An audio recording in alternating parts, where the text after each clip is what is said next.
Ассаламу алейкум, АТРде хабарлар вақта октябрьнің 23-ші Қарамыш халінің 1334-ші күні студияда Мавиле Мұхтарова чалыша. Бақшысырайдағы Қырым татарларға кейне ратлық йоқ. Салачық қавиаханесіне тешкіріп япылғанына айтқан сөзде оқу-құройжылар келіп чықты. Бұл қавиаханенің сайбы Марлен Асанов ұла. О октябрьнің 11-інде евінде тінту кечірілген 6 Қырым татарындан бұрыдыр. Олар Незарет алтында болуна. Алтысы да Русияде сақланған Хизбут Тахрир тешкілятында іштірак етмесінде қабатлана. Ишғалчылар Марлен Асанов бұл тешкілятының бөлігіні құрған деп айталар. Қырымлы фаал Фазыл Ибрагимовның оғлы Энвернің евінде тінту кечірілді. Ишғалчы құқыройжылар ясақланған әдебиятына қыдырған екенлер. Фазыл Ибрагимов наразылық аланларының іштіракчысыдыр.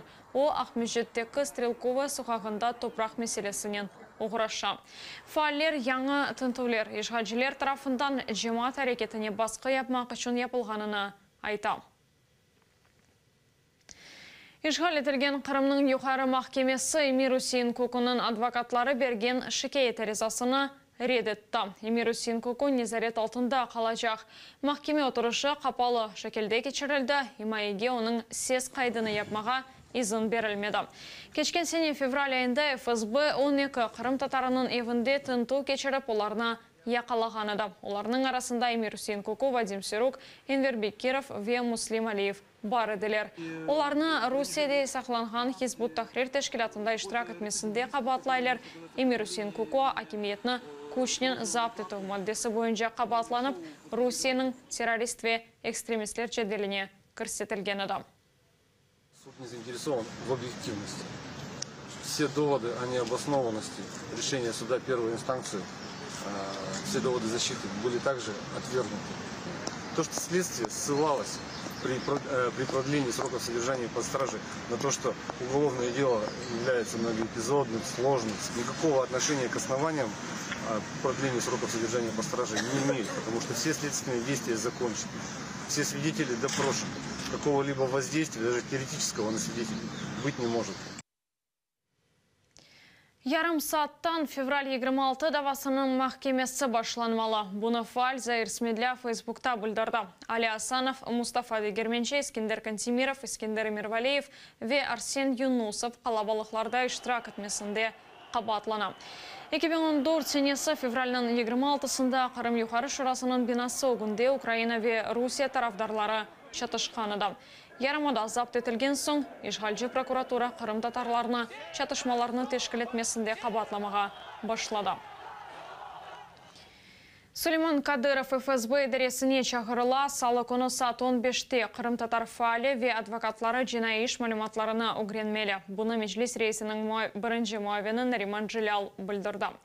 Русия тақығаты Сулейман Кадыровны Русия топрақ бұтылынығыны бозмақ чағырып япқанында қабатлады. Қырым татар фаали қабатларына редеті. Сулейман Кадыров Русияның экстремист ве террористлер жеделіне көрсетілген еді.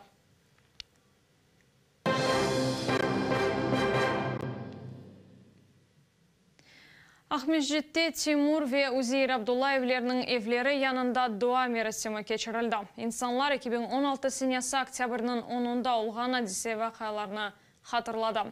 О вақыт 5 Қырым татары қанунсыз салда сезоға алынғаныда. Русия құқыройжылары оларына Хизбут Тахрир тешкілаты еле бақ тұтмасында қабатлады.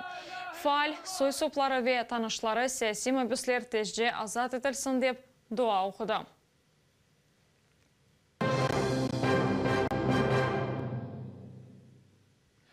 Умеровға азатлық бұ язулы шар Киев-Одесса елында пейда олды. Умайнлы гүңгілелер ишғал етілген Қырымда махкем етілген Меджлис рейсінің муавиніне бұ шекелде қол тұтмаға қарар алды. Жұма күні Үлме Умеров хастаханеге тұшты. Ишғал етілген Ахмежетінің сөзде махкемесі оны 2 ел яшав тарзы колониясында қалмасына үкім еткені. Кремльнен аңлашмасының бір файдасы жоқ, сербестлік үшін көрешмек керек. Қырым татар халқының лидері Мустафа Джемилев бу фикерге кол тута. Буны о инсан хакларына багышланган мунакашада айтты. Мустафа Жемилев Кырым мәселесini Полонияның Бірдемлік әрекетінің лидері Збигнев Буяк еле музыкере етті. Мунакашада ишғал етілген ярым адада Кырым татарларға қаршы епілған басқалар хақында сөз жүрсетілді. Движение солидарности, польской солидарности, она оказала большое влияние и на другие коммунистические страны. Например, в лагерях пристально следили за тем, чем же закончится. Потому что победа в одной коммунистической стране, она рикошетом отражается и на других. Кырымның бүйік балалығы Киевдегі Кырым евінде фото ресімлер сергісі açıldı. Оның муэлифі Антон Наумлюк. Журналисты жғал алтында Кырымда çalışа оның фото ресімлерінде бабасы соскен Кырымлы саяси мобюслерінің баллары бар. Ишлеріні иждешлерімізді көрді. 16 фоторесім бірі қарабияс реңкте. Фоторесімлерінің муэлифі Антон Наумлюк дейке бұ тесадув бір шей дегіл. Бұ баллар бабалары саяси мобюс олғаны үшін зарар көре. Неминуемо, когда ты работаешь в Крыму, ты сталкиваешься с горем не только у самих заключенных, не только с их проблемами, но и с проблемами семей, детей, которые остались без родителей. Поэтому материал я собирал на протяжении всей работы в Крыму, то есть это уже почти 2 года, и, к сожалению, работа не прекращается. Вот сейчас я еще не виделся с 6 семьями арестованных, 8 даже уже семьями арестованных, которые арестовали совсем недавно. Всем точно так же предстоит ехать, тоже записывать, тоже их снимать, тоже о них писать, потому что это новые политзаключенные, и, к сожалению, их поток не останавливается. Мейдан радиосының баш муарирі Эльзара Баталова бұның кебі сергілер мұйым олғанында. Емин, украинлер Қырымда олғанларны біліп, ұнытмамалы.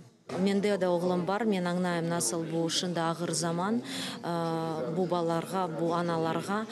Оның үшін бұтын дүния білсін, біздің ағырлығымыз насыл қиын Қырымда шынды, абылен ватан первер олмаға ве çalışmaға. Машалла, кем бүгін бұны азырлады ве япты. Бұл инсталляцияны көңілі Александра Сурган азырлаған хайванлар шарлар тута. Бірі ишғалжа кемиет себебінден бабасыз қалған Қырымлы балаларының дойғыларына акс етмекте. Қырым евіндегі сергі ноябрьдің 1-не қадар ачық олажақтыр. Виктория Блязова, Ислам Пинка, Заман, АТР.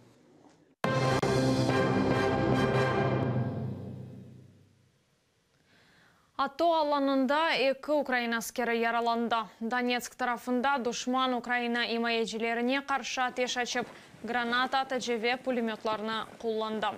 Жебеде атеш тынмады. На Приморському напрямку бойовики застосовували великокаліберні кулемети неподалік Широкіного та Старогнатівки, а гранатомет поблизу Водяного. На Луганському напрямку увечері майже 1,5 години проросійські найманці обстрілювали з 82-мм мінометів, автоматичних та протитанкових гранатометів наших захисників у районі Кримського.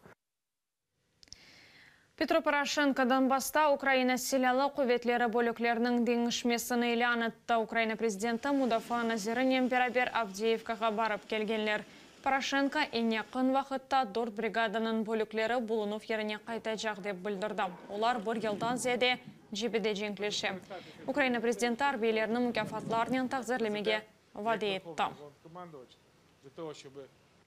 Найближчим часом підрозділи 4 бригад відправляються в пункти постійної дислокації. І вас чекають на Волині, чекають в Білій Церкві, Чугуєві, Сєвєродонецьку. На вашу заміну приходять інші бригади, які будуть міцно тримати ваші традиції.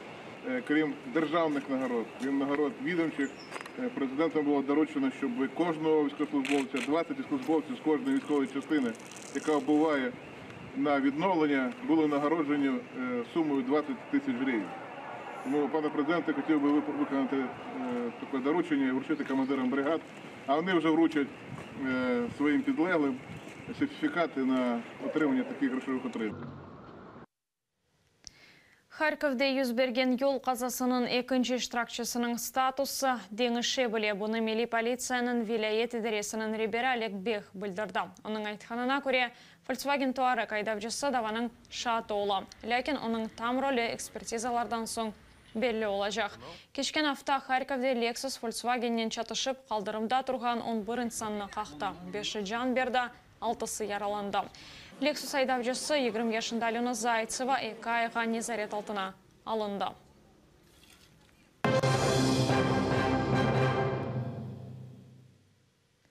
Русияде Украин журналисты Роман Сущенконың давасында тақиқат екінленді. Бұны адвокаты Марк Фейгин хабар етті. ОВЕ ИМАЕСі 10 томлық дава малиматларына өгренмеге башладылар.